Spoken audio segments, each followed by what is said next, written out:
नमस्कार, मैं स्नेहा सिंह और आप देख रहे हैं क्यू वाइफ नेटवर्क। तो आज मैं मौजूद हूँ यहाँ पर दिल्ली के जंतर मंतर में और आप देख सकते हैं कैसे जनता यहाँ बैठ करके अनशन कर रही है। उनकी मांग है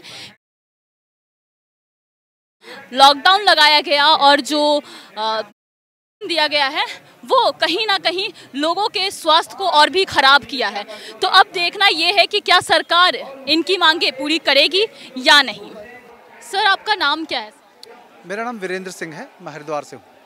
जी, तो आज हमारे साथ मौजूद है वीरेंद्र सिंह। तो चलिए अब हम इनसे बात करते हैं। यहाँ पर जो अनशन चल रही है उस पर आपका क्या कहना है?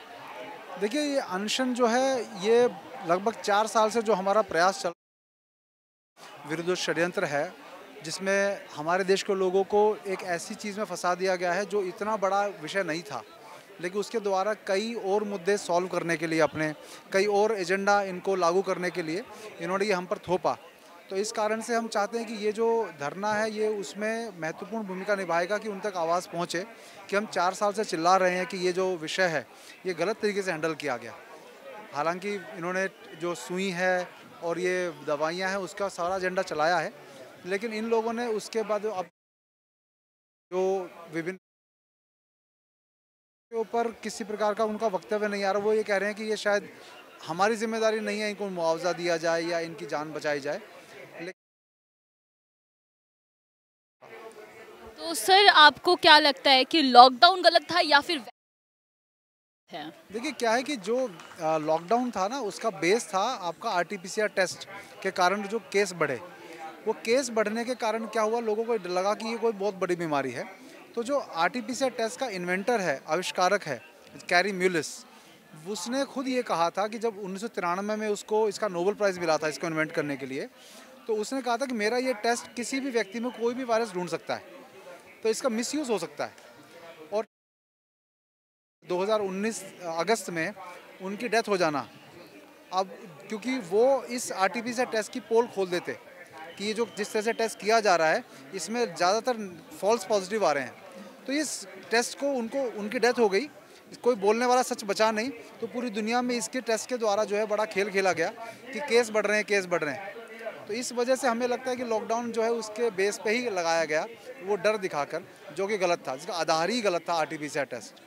अंत में आप जनता से क्या कहना चाहते हैं? जनता से यही कहना चाहेंगे कि जो कोई भी सरकार चाहे किसी भी पार्टी की हो, अपने बौद्धिक स्तर से नीचे जब तक जनता को नहीं गिरा देती वो उन पर शासन नहीं कर सकती।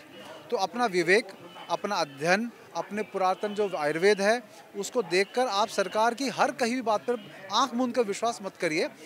आपको प्रोटेस्ट करने का, प्रश्न पूछने का अधिकार है, वो पूछिए कि ये गलत तो नहीं है, आने वाली पीढ़ियाँ प्रभावित तो नहीं हो रही। तो ये विवेक हमारी जनता को जागृत करना पड़ेगा, नहीं तो हम ऐसे आंख मूंद करके कुछ भी पालन कर लेना वो गलत है। Thank you.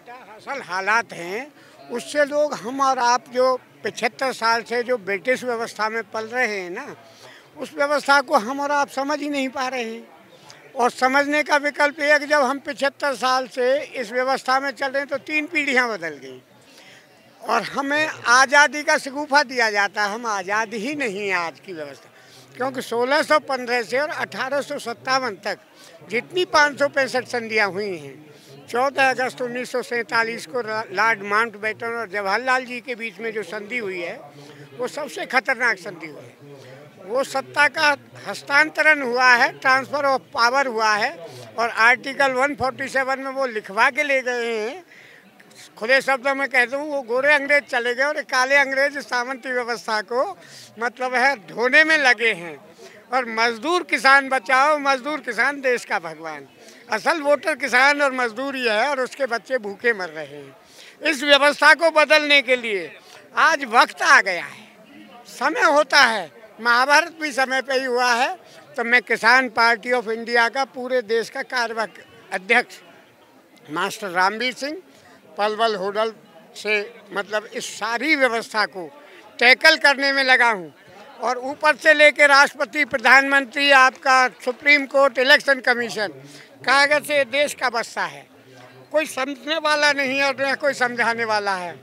और इस व्यवस्था को ध्वस्त करने के लिए मैं इसको ब्रिटिश व्यवस्था कहता हुआ, आज जो सनातन संस्कृति है जिसमें मैंने कॉन्स्टिट्यूशन की पहली वर्डिंग है कि we the people of India having solemnly resolve to constitute तो वी द पीपल इंडिया का मतलब है हम भारत के लोग। वहाँ ना कोई हिंदू है, ना मुसलमान है, ना सिख है, ना ईसाई है, ना हरिजन है, जाट है, ना गुजर है, सब भारतवासी। लेकिन इस भारतवासी के 140 करोड़ बहन भाइयों को ऐसा बांट दिया है जिससे ये अकेले इकट्ठे नहीं हो जाएं।